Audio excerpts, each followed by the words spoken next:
بسم اللہ الرحمن الرحیم۔ اعوذ باللہ من الشیطان الرجیم، بسم اللہ الرحمن الرحیم۔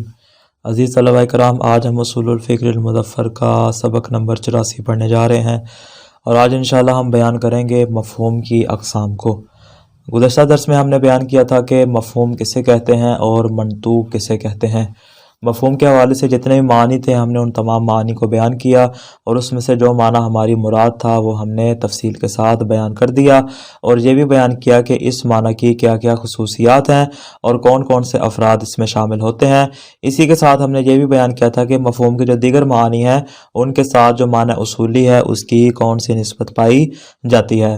جب ہمارے اوپر یہ واضح ہو چکا ہے کہ مفہوم سے ہماری مراد کیا ہے، اب ہم بیان کریں گے کہ مفہوم کی آگے کون کون سی اقسام ہیں کہ جس کے متعلق انشاءاللہ ہم ایک ایک کر کے تفصیل کے ساتھ بیان کریں گے۔ فرماتے ہیں الثالث اقسام المفہوم، فرماتے ہیں ہم نے ابتدا میں کہا تھا کہ ہم 3 طرح کے مقدمات بیان کریں گے اصل بحث سے پہلے۔ ہم نے الحمدللہ 2 مقدمات کو بیان کر دیا ہے، آج تیسرے مقدمے کو بیان کر رہے ہیں۔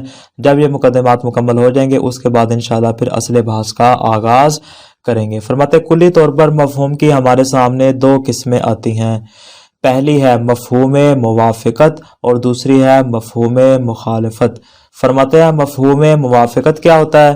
مفہوم موافقت سے مراد یہ ہے کہ مفہوم کا حکم سنخیت میں منطوق کے حکم کے موافق ہو۔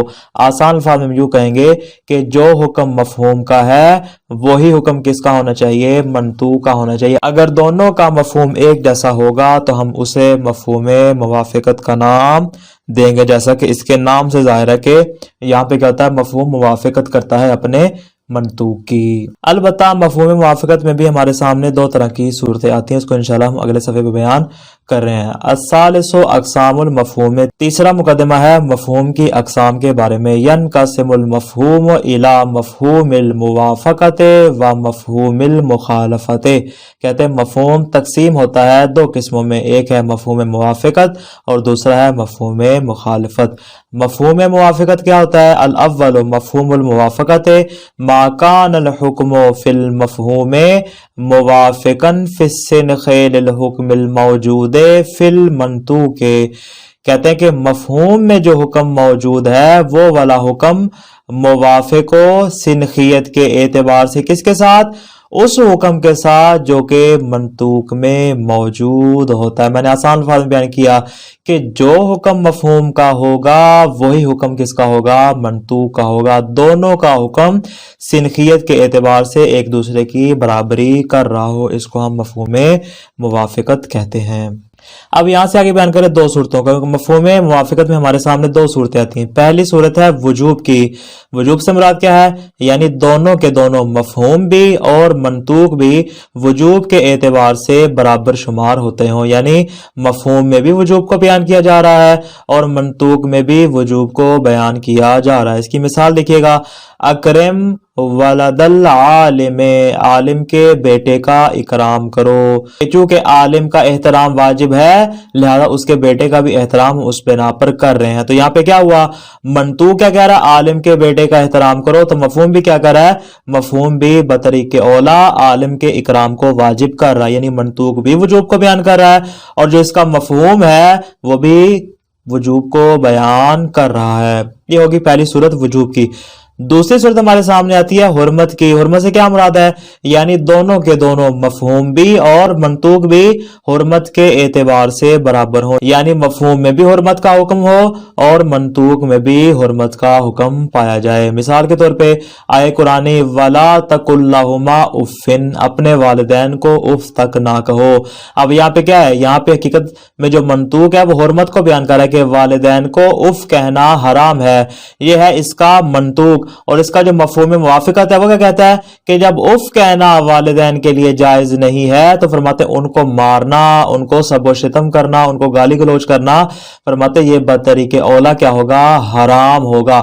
اب دیکھیں یہاں پر منطوق بھی حرمت کو بیان کر رہا ہے اور جو اس کا مفہوم ہے وہ بھی بطریق اولا حرمت شتم و حرمت ضرب وغیرہ کو بیان کر رہا ہے. یہ ہے جی حرمت کی مثال. عبارت دیکھیے گا, فرماتے ہیں ہماری بات ہو رہی ہے مفہوم موافقت کے بارے میں.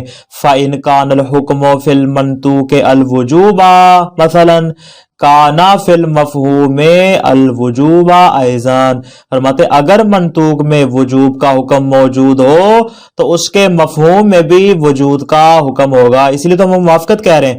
موافقت کب ہوگی؟ جب منطوق اور مفہوم دونوں ایک دوسرے کے برابر ہوں گے. اگر منطوق میں وجوب کا حکم ہے تو مفہوم میں بھی وجوب کا حکم ہوگا. وہاکذا کے اشارے کی جانب ہے, یعنی اگر منطوق میں حرمت کا حکم ہوگا تو مفہوم میں بھی حرمت کا حکم ہوگا. اگر منطوق کے اندر جواز کا حکم ہوگا تو مفہوم میں بھی جواز کا حکم ہوگا. اس کو ہم مفہوم موافقت کا نام دیں گے. مثال کا دلالت الاولویت فی مثل قولہ تعالی. فرماتے ہیں جیسے یہ مثال دے رہے حرمت والی, وجوب کی مثال نہیں دی, حرمت کی مثال دے رہے. فرماتے جیسا کہ آیہ مجیدہ میں مفہوم اولویت پر دلالت پائی جاتی ہے. کون سی آیہ مجیدہ؟ وَلَا تَقُلْ لَهُمَا اُفٍّ. اپنے والدین کو اف تک نہ کہو. فرماتے یہ والی جو آیت مجیدہ ہے یہ بطریق اولا دلالت کر رہی ہے کس بات پہ؟ علی النہی عن الضرب والشتم للابوین ونحو ذالک. فرماتے ہیں کہ یہ اس بات سے منع کر رہی ہے کہ اپنے والدین کو مارنا یا ان کو گالی گلوچ وغیرہ دینا کیا ہے؟ جائز نہیں ہے. اس سے منع کیا گیا, اس سے روکا گیا. کیوں؟ منطوق کہہ رہا ہے کہ ان کو اف کہنا جائز نہیں. جب اف کہنا جائز نہیں تو بطریق اولا کس بات پہ دلالت کرے گا کہ ان کو مارنا, ان کو سب و شتم کرنا بھی جائز نہیں ہوگا. فرماتے ہیں وَنَحْوُ ذَلِكَ مِمَّا هُوَ أَشَدُّ إِهَانَةً وَإِيلَامًا مِنَ التَّعْفِيفِ الْمُحَرَّمِ بِحُكْمِ الْآيَةِ. فرماتے ہیں وہ والی چیز ہے, مثال کے طور پہ والدین کو گھر سے نکال دینا, یہ بھی ظاہر اس میں شمار. جب اف کہنا جائز نہیں تو ان کو گھر سے نکالنا بطریق اولا جائز نہیں. فرماتے ہیں ہر وہ چیز جو کہ بہت زیادہ اہانت شمار ہوتی ہو اور ان کو درد دینے والی شمار ہوتی ہو, یعنی ہر وہ چیز جو علم والی ہو اور اہانت کا شمار ہوتی ہو. فرماتے یہ والی ایسی چیزیں جو زیادہ شدید شمار ہوتی ہیں من التعفیف اف کہنے سے. اف کیا ہے؟ ابتدائی مرحلہ ہے. اف کہنا فرماتے ہیں کہ جب جائز نہیں ہے تو جو اس کے اشد مرتبے ہیں, ان کو مارنا, ان کو گالی دینا, ان کو گھر سے نکالنا, فرماتے ہیں یہ سارے کے سارے موارد جو ہیں وہ آیہ مجیدہ کے مطابق ممنوع ہے. المحرم بحکم الآیہ. فرماتے ہیں کہ جس کو آیت نے حرام قرار دیا. جب اف کہنا تو ہمارے لیے جائز نہیں تو یہ والے موارد جو زیادہ اہانت والے اور زیادہ علم والے شمار ہوتے ہیں وہ بھی کرنا بطریق اولا یہاں پر جائز نہیں ہوگا. آگے فرماتے ہیں وَقَدْ يُسَمَّى هَذَا الْمَفْهُومُ فَحْوَ الْخِطَابِ. فرماتے ہیں مفہوم موافقت کا ایک دوسرا نام بھی ہے کہ جس کو فحو الخطاب کہا جاتا ہے. یعنی آپ مفہوم موافقت کہہ لیں یا آپ فحو الخطاب کہہ لیں, دونوں ایک چیز کے دو نام ہیں. کیوں؟ اس لیے کہ یہ کلام سے سمجھ میں آنے والے مفہوم کو بطور قطعی ثابت کرتا ہے, چونکہ بطریق اولا ثابت کرتا ہے کہ اولویت کے ساتھ یہ چیز یہاں سے ثابت ہو رہی ہے, اس بنا پر اس کو فحو الخطاب کہا جا سکتا ہے.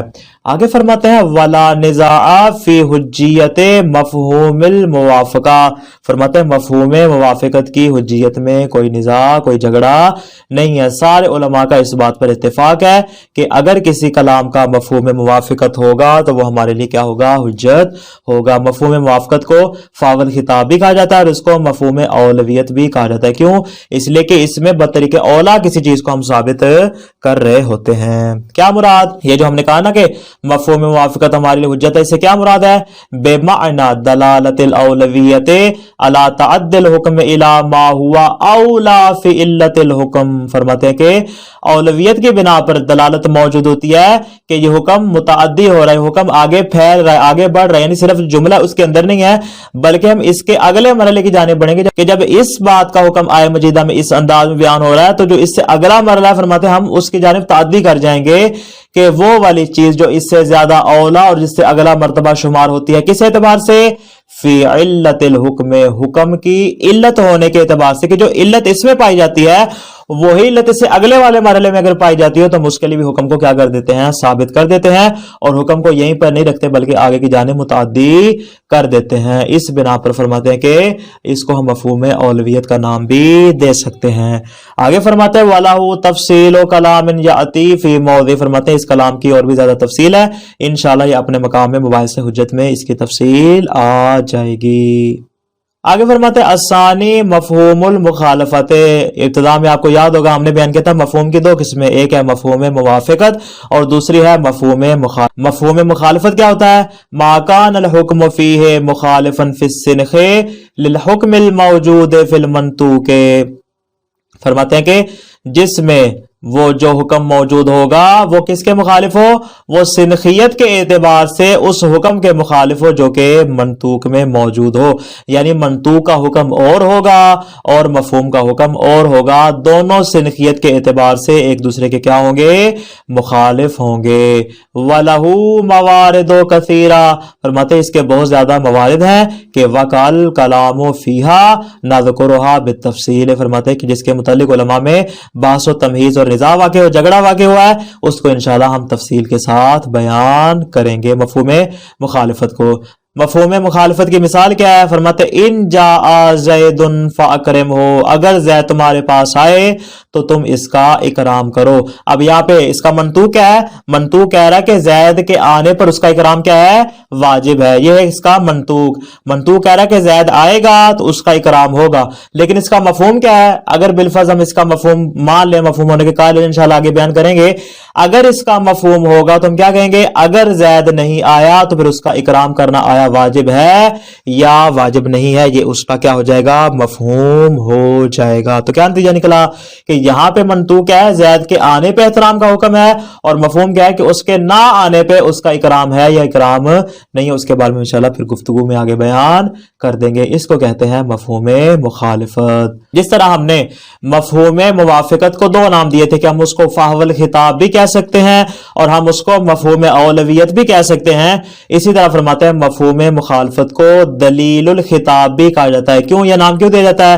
فرماتے ہیں اس لیے کہ یہ دلالت التزامیہ کے ذریعے مدلول واقع ہوتا ہے. یعنی خود ایک کلام سے ہمیں سمجھ نہیں آ رہا، بلکہ ہماری عقل جو ہے وہ دلالت التزامیہ کے ذریعے واضح کرتی ہے کہ اس کلام سے یہ والا معنی ہمیں سمجھ میں آ رہا ہے. اس بنا پر ہم اس کو دلیل الخطاب کا نام بھی دیتے ہیں. فرماتے ہیں ہماری جو یہاں بحث ہوگی وہ ہم مفہوم مخالفت کے بارے میں ہوگی، مفہوم موافقت کے بارے میں نہیں ہوگی. کیوں؟ ہم نے کہا تھا مفہوم موافقت سارے اصولیوں کے نزدیک ہے حجت شمار ہوتا ہے، البتہ جو مفہوم مخالفت ہے اس کے بارے میں ہماری یہاں پر بحث ہوگی. البتہ فرماتے ہیں اس کی کئی اقسام ہے جس کو انشاءاللہ ہم ایک ایک کر کے تفصیل کے ساتھ بیان کریں گے، کون سی والی قسم مفہوم رکھتی ہے اور کون سی قسم مفہوم نہیں رکھتی. وہی سے تاتن. فرماتے ہیں مفہوم مخالفت کی 6 قسمیں ہیں، 6 طرح کے ہوتے ہیں. الاول مفہوم الشرط، الثانی مفہوم الوصف، الثالث مفہوم الغایت، الرابع مفہوم الحصر، الخامس مفہوم العدد، السادس مفہوم اللقب. فرماتے یہ 6 قسمیں: مفہوم شرط، مفہوم وصف، مفہوم غایت، مفہوم حصر، مفہوم عدد اور مفہوم لقب. انشاءاللہ ایک ایک کر کے ہم اسی ترتیب کے ساتھ سارے موارد کو بیان کر دیں گے. تو خلاصہ کیا ہوا ہمارے آج کے درس کا کہ مفہوم کی بنیادی طور پر 2 قسمیں ہیں، ایک ہے مفہوم موافقت اور دوسری ہے مفہوم مخالفت. مفہوم موافقت کیا ہوتا ہے؟ کہتے ہیں مفہوم موافقت سے مراد یہ ہے کہ جس میں مفہوم کا حکم سنخیت میں منطوق کے حکم سے موافق ہو، یعنی جو حکم منطوق میں پایا جاتا ہو وہی حکم مفہوم میں بھی پایا جاتا ہو. پھر فرماتے ہیں مفہوم موافقت کو فحوى الخطاب یا مفہوم اولویت کا نام بھی دیا جاتا ہے. یعنی 3 نام ہیں، تینوں میں سے آپ جو مرضی کہہ لیں، معنی اس کا ایک ہی ہوگا. مفہوم موافقت کہہ لیں، مفہوم اولویت کہہ لیں یا فحوى الخطاب کہہ لیں، یہ تینوں کی تینوں مفہوم موافقت کے ہی نام شمار ہوتے ہیں. یہ ہو گیا مفہوم موافقت. اور مفہوم موافقت کیا ہے؟ سب کے نزدیک حجت ہے، لہذا اس کے بارے میں ہماری کوئی بحث نہیں ہے. آگے دوسری قسم مفہوم مخالفت. فرماتے ہیں مفہوم مخالفت سے مراد یہ ہے کہ جس میں مفہوم کا حکم سنخیت کے اعتبار سے منطوق کے حکم کے مخالف، یعنی مفہوم موافقت کے بالکل برعکس. وہاں پہ کیا ہوتا ہے؟ موافق ہوتا ہے، اس لیے ہم کہتے ہیں مفہوم موافقت. یہاں پہ جو کہ حکم مخالف ہوتا ہے اس لیے ہم کہتے ہیں مفہوم مخالفت. فرماتے ہیں کہ مفہوم کا حکم اور ہو اور منطوق کا حکم اور ہو، اس کو مفہوم مخالفت کہتے ہیں. البتہ فرماتے ہیں مفہوم مخالفت کا ایک اور نام بھی ہے کہ جس کو دلیل الخطاب کہا جاتا ہے. پھر ہمارے سامنے مفہوم مخالفت کی 6 قسمیں آئیں گی جس کے بارے میں انشاءاللہ ایک ایک کر کے بحث کریں گے. پہلی ہے مفہوم شرط، دوسری ہے مفہوم وصف، تیسری ہے مفہوم غایت، چوتھی ہے مفہوم حصر، پانچویں ہے مفہوم عدد اور چھٹی ہے مفہوم لقب. انشاءاللہ ہم ایک ایک کر کے اس کو ترتیب کے ساتھ بیان کریں گے. والسلام علیکم ورحمۃ اللہ وبرکاتہ.